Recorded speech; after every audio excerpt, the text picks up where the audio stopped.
Amazonia 1. 2021 ISROയുടെ ആദ്യ ദൗത്യമായിരുന്നു Amazonia 1. ISROയുടെ പുതിയ വാണിജ്യ വിഭാഗമായ ന്യൂ സ്പേസ് ഇന്ത്യ ലിമിറ്റഡിൻ്റെ ആദ്യ സമ്പൂർണ്ണ വാണിജ്യ വിക്ഷേപണം ആയിരുന്നു ആമസോണിയ 1. ന്യൂ സ്പേസ് ഇന്ത്യ ലിമിറ്റഡിൻ്റെ ആസ്ഥാനം ബംഗളൂരു. ആമസോണിയ 1 വിക്ഷേപിച്ചത് 2021 ഫെബ്രുവരി 28-നാണ്. ഫെബ്രുവരി 28 നാഷണൽ സയൻസ് ഡേ കൂടിയാണ്. അപ്പോൾ നാഷണൽ സയൻസ് ഡേ എന്നാണ് ഫെബ്രുവരി 28. ആമസോണിയ 1 വിക്ഷേപിച്ചതെന്നാണ് 2021 ഫെബ്രുവരി 28. വിക്ഷേപണ വാഹനം PSLV-Z51.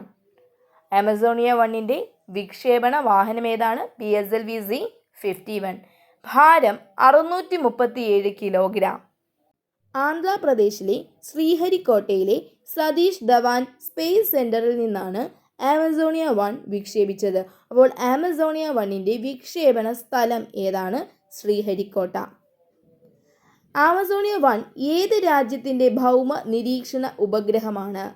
ബ്രസീലിൻ്റെ ഭൗമ നിരീക്ഷണ ഉപഗ്രഹമാണ് ആമസോണിയ 1. ബ്രസീലിൻ്റെ ആദ്യ ഭൗമ നിരീക്ഷണ ഉപഗ്രഹം ഏതാണെന്ന് ചോദിച്ചാൽ അതും ആമസോണിയ 1 ആണ്. അപ്പോൾ ആമസോണിയ 1 ഏത് രാജ്യത്തിൻ്റെ ഭൗമ നിരീക്ഷണ ഉപഗ്രഹമാണ്? ബ്രസീലിൻ്റെ ഭൗമ നിരീക്ഷണ ഉപഗ്രഹമാണ്. ബ്രസീലിൻ്റെ ആദ്യ ഭൗമ നിരീക്ഷണ ഉപഗ്രഹം ഏതാണ്? അത് ആമസോണിയ 1 ആണ്. ആമസോണിയ 1ൻ്റെ പ്രധാന ദൗത്യം എന്താണ്? ആമസോൺ കാടുകളിലെ വനനശീകരണം കണ്ടുപിടിക്കുക എന്നതാണ് ആമസോണിയ 1ൻ്റെ പ്രധാന ദൗത്യം എന്ന് പറയുന്നത്. അപ്പോൾ ആമസോണിയ 1ൻ്റെ പ്രധാന ദൗത്യം എന്താണ്? ആമസോൺ കാടുകളിലെ വനനശീകരണം കണ്ടുപിടിക്കുക. ആമസോണിയോടൊപ്പം 18 ഉപഗ്രഹങ്ങൾ കൂടി വിക്ഷേപിച്ചിട്ടുണ്ട്. അപ്പോൾ ആമസോണിയോടൊപ്പം അയച്ച ഉപഗ്രഹങ്ങളുടെ എണ്ണം എത്രയാണ്? 18. അപ്പോൾ ഇന്ന് നമ്മൾ ആമസോണിയെക്കുറിച്ചാണ് പറഞ്ഞത്. 2021 ISROയുടെ ആദ്യ ദൗത്യമായിരുന്നു ആമസോണിയ 1 എന്ന് പറയുന്നത്. വിക്ഷേപിച്ചത് 2021 ഫെബ്രുവരി 28-നാണ്. ഫെബ്രുവരി 28ൻ്റെ പ്രത്യേകത എന്താണ്?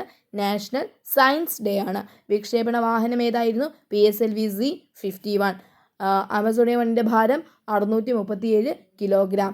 വിക്ഷേപണ സ്ഥലം എവിടെയാണ്? ശ്രീഹരിക്കോട്ട, ആന്ധ്രാപ്രദേശിലെ ശ്രീഹരിക്കോട്ട. ആമസോണിയ 1 ഏത് രാജ്യത്തിൻ്റെ ഭൗമനിരീക്ഷണ ഉപഗ്രഹമാണ്? ബ്രസീലിൻ്റെ ഭൗമനിരീക്ഷണ ഉപഗ്രഹമാണ്. ബ്രസീലിൻ്റെ ആദ്യ ഭൗമനിരീക്ഷണ ഉപഗ്രഹം കൂടിയാണ് ആമസോണിയ 1 എന്ന് പറയുന്നത്. ആമസോണിയോടൊപ്പം അയച്ച ഉപഗ്രഹങ്ങളുടെ എണ്ണം എത്രയാണ്? 18. ആനുകാലിക ഭാഗത്തു നിന്നൊക്കെ കറണ്ട് അഫയേഴ്സിൻ്റെയൊക്കെ ഭാഗത്തു നിന്ന് ചോദിക്കാൻ ചാൻസ് ഉള്ളൊരു ക്വസ്റ്റ്യനാണ് ആമസോണിയ 1നെ പറ്റി. അപ്പോൾ ഇന്നത്തെ ക്ലാസ് ഇഷ്ടപ്പെട്ടെന്ന് വിചാരിക്കുന്നു. നന്ദി, നമസ്കാരം.